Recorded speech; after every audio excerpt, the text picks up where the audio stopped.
What's going on, YouTube? Welcome to my YouTube channel. Today we're going to be showing you how to replace a water filter for a Whirlpool refrigerator. I got this from Amazon. It cost about $60. Also, I'll be showing you what happens when you put it in backwards and how to reset your change filter notification. We're going to pop this off.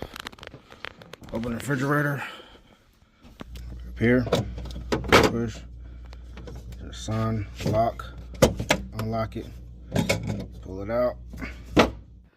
Alright, so this is what happens when you put a water filter in backwards. I don't know why I keep doing this. I do it every time I have to replace a water filter.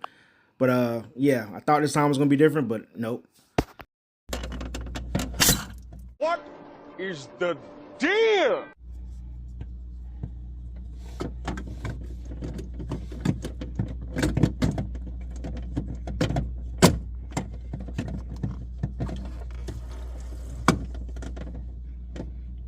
Alright, so after I clean all that water up, we're gonna go ahead and close this up.